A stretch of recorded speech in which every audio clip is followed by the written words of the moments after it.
Hello friends, नमस्कार। मैं हूं उमाकांत पंड्या और आज हम सॉल्व करने जा रहे हैं प्रश्नावली 8.2 के क्वेश्चन नंबर 2 का पार्ट सेकंड। तो आइए देखते हैं पार्ट सेकंड में हमें क्या दे रखा है। 1 माइनस टेन स्क्वायर 45 डिग्री बटा 1 प्लस टेन स्क्वायर 45 डिग्री। इस सवाल को जब आप हल करेंगे तो हल करने पर आपको यहां पर एक वैल्यू या मान प्राप्त होगा। वह मान आपके नीचे दिए गए ये जो चार विकल्प हैं, इन चार विकल्पों में से किसी एक विकल्प के बराबर होगा। यानी कि यहां पर ए, बी, सी और डी ये चार विकल्प दिए गए हैं। इन चार विकल्पों में से एक विकल्प की जो वैल्यू है उसके बराबर इसको सॉल्व करने पर इसका मान होगा। तो वो विकल्प कौन सा है, इसको देखने के लिए हम यहां पर करेंगे इस सवाल को हल। जब भी हम इस प्रकार के सवालों को हल करते हैं तो हमें सबसे पहले जरूरत होती है इसके त्रिकोणमितीय अनुपातों की। तो यहां पर हमें कौन से त्रिकोणमितीय अनुपात की आवश्यकता है? यहां पर हमें आवश्यकता है 45 डिग्री के त्रिकोणमितीय अनुपात की। और बिना सारणी देखे इस त्रिकोणमितीय अनुपात को कैसे लिख सकते हैं? तो मैंने आपको यहां पर एक सरल और सटीक तरीका बताया है कि आप सबसे पहले यहां बना दीजिए एक समकोण त्रिभुज यानी कि राइट एंगल ट्राइंगल। और राइट एंगल ट्राइंगल है तो यहां वाला कोण हो जाएगा आपका 90 डिग्री। अब आपको देखना है कि आपको किसके त्रिकोणमितीय अनुपात ज्ञात करने? 45 डिग्री। तो ये वाला कोण लिख दीजिए 45 डिग्री।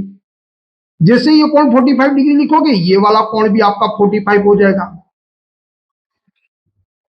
अब जैसे ये दो कोण आपके बराबर हो गए यानी कि त्रिभुज की दो भुजाएं भी बराबर होगी। वो दो भुजाएं कौन सी बराबर होंगी?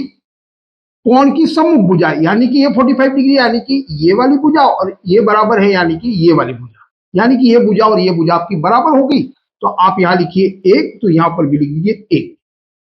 अब आपके पास में यहां लंब और आधार की जो भुजाएं वो आपको प्राप्त होगी। यहां से आपको ज्ञात करनी है कर्ण वाली भुजा। कैसे पता चला? 90 डिग्री के सामने वाली भुजा कर्ण है। जब हमें लंब और आधार पता है तो कर्ण वाली भुजा को पाइथागोरस प्रमेय से जब हल करेंगे तो इसका मान आएगा √2। तो अब आप इसको ऐसे याद कर सकते हैं एक एक और √2, क्योंकि यहाँ भुजाएं कोण बराबर है तो यहाँ भुजाएं बराबर, तो यहाँ लिख दीजिए एक एक दो और उस पर लगा दीजिए रूट। इस प्रकार से आप साइन थीटा से लगा करके कॉट थीटा तक के जितने भी त्रिकोणमितीय अनुपात हैं 45 डिग्री के, उसको आप सिर्फ इस एक समकोण त्रिभुज के माध्यम से लिख सकते हैं। अब इसका उपयोग कैसे करते हैं वो देखिए। जैसे ये सवाल हल करना है, यहां पर क्या दे रखा है? 1, तो यहां लिखेंगे 1 माइनस माइनस। अब मुझे क्या चाहिए? tan 45 डिग्री के मान चाहिए। पहले हम समझेंगे tan का मतलब क्या होता है। tan का मतलब होता है लंब बटा आधार। तो यहां देखिए लंब और आधार कौन सा होगा? तो ये 90 डिग्री के सामने वाला ये तो कर्ण हो गया, इसकी तो मुझे जरूरत है ही नहीं। अब मुझे चाहिए लंब और आधार। तो यहां पर दोनों ही कोण आपके बराबर हैं, इसलिए कोई भी भुजा आपकी आधार हो सकती है और कोई भी भुजा आपकी लंब हो सकती है। आप किसी भी भुजा को लंब कह सकते हैं और किसी भी भुजा को आप आधार कह सकते हो, क्योंकि दोनों ही कोण आपके बराबर हैं तो इसकी वैल्यू भी आपकी बराबर होगी। अब यदि ये लंब और आधार है तो इसका त्रिकोणमितीय अनुपात कितना हो जाएगा? 1/1। पर जब आप त्रिकोणमितीय अनुपात सारणी में देखोगे तो वहां पर सिर्फ आपका एक लिखा होता है। पर यदि आप रियल में लिखें तो यहां पर लंब और आधार दोनों के ही आपको अनुपात लिखने हैं। यानी कि हम यहां पर लंब और आधार की भुजाओं की तुलना कर रहे हैं, तो आपको हमेशा ही रियल में 1/1 लिखना चाहिए बजाय 1 के। तो हम यहां पर लिखेंगे tan 45 डिग्री का मान 1/1, यानी कि मैंने यहां पर लंब और आधार दोनों के ही त्रिकोणमितीय अनुपात लिख दिए। और अब tan पर क्या है? स्क्वायर, तो यहां करेंगे हम स्क्वायर, फिर लिख दीजिए बटा 1 प्लस, यहां पर भी मुझे tan 45 डिग्री के मान चाहिए तो यहां पर भी आ जाएगा 1/1 और ये tan स्क्वायर है तो इसका भी हो जाएगा स्क्वायर। अब इसको कैसे हल करेंगे? 1 माइनस, क्योंकि स्क्वायर है वो दोनों ही पर है, एक इस पर भी है और इस पर भी है। एक का एक में मल्टीप्लाई करने पर हो जाएगा 1 और इसमें इसका मल्टीप्लाई करने पर हो जाएगा 1। नीचे वाला भी वैसे ही होगा।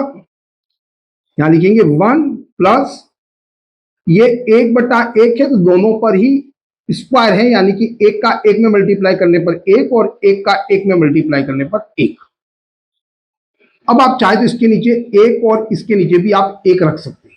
अब देखिए संख्या भिन्नों में भी है और माइनस और प्लस करना है। यहां पर देखिए इस संख्या में हमें माइनस करना है और यहां वाली नीचे वाली संख्या में हमें प्लस करना है। तो भिन्नों की संख्याओं को माइनस और प्लस करने के लिए हम यहां पर लेंगे एलसीएम। तो हम एलसीएम ले लेते हैं। यहां पर ऊपर वाले को हल करेंगे तो एलसीएम कितना आ जाएगा, यहां पर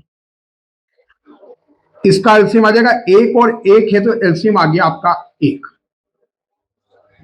अब इस 1 का 1 में भाग देने पर 1 और 1 में 1 का मल्टीप्लाई करने पर आएगा 1, माइनस का माइनस, 1 का 1 में भाग देने पर 1 और 1 में मल्टीप्लाई करने पर 1। ये हो गया आपका ऊपर वाला। अब इसी प्रकार से नीचे वाला में देखिए, नीचे का भी 1 और 1 है तो एलसीएम आ जाएगा आपका 1, 1 में 1 का भाग देने पर 1 और 1 में गुणा करने पर 1 आ जाएगा। इसी प्रकार से यहां पर भी 1 आ जाएगा। अब इसको हल करने पर क्या आ जाएगा, 1 में 1 चला गया, 1 माइनस 1 ये हो गया 0/1 बटा, यहां देखिए यहां पर आ जाएगा आपका 1 और 1 में 1 जोड़ने पर हो जाएगा ये 2। अब देखिए यहां पर 0/1 बटा 2/1, यहां दो भिन्न संख्या है और इस संख्या में इस संख्या का भाग है। तो आप इसको सरल रूप में लिखना चाहें इस संख्या को भाग में, तो आप पहले इसको सरल रूप में लिख दीजिए। कैसे लिखोगे 0/2, ये 0/1 माफ करना, 0/1 भागित 2/1, ये आ गया 2/1। अब इसको कैसे हल करेंगे, 0/1 भाग को जब आप मल्टीप्लाई गुणे में बदलते हैं तो ये संख्या व्युत्क्रम हो जाती है, यानी कि हर वाली संख्या ऊपर आ जाएगी और अंश वाली संख्या नीचे आ जाएगी। यहां आ जाएगा 1, हर वाली ऊपर चलेगी, अंश वाली आपकी आ जाएगी नीचे। अब इसको सॉल्व करेंगे तो क्या आ जाएगा, 0 में 1 का मल्टीप्लाई करने पर 1 और 1 में 2 का मल्टीप्लाई करने पर, यहां माफ करना ये 0 में 1 का मल्टीप्लाई करने पर 0 और 1 का 2 में मल्टीप्लाई करने पर 2। अब 0 में 2 का भाग देने पर यहां आ जाएगा आपके पास में वैल्यू 0। अब देखिए 4 विकल्पों में से कौन सा विकल्प है जो 0 के बराबर मान बता रहा है, तो वो है आपका डी, यानी कि ये विकल्प आपका सही हो जाएगा डी। तो यहां पर आपका मान आ गया या आंसर आ गया, विकल्प डी है वो हो गया आपका आंसर, क्योंकि ये मान और ये मान आपके बराबर है। ये मैंने अपनी तरफ से एक छोटा सा प्रयास किया। आपको यदि अच्छा लगा तो आप इसे लाइक, सब्सक्राइब और कमेंट के माध्यम से जरूर बताइए। जय हिंद, जय भारत।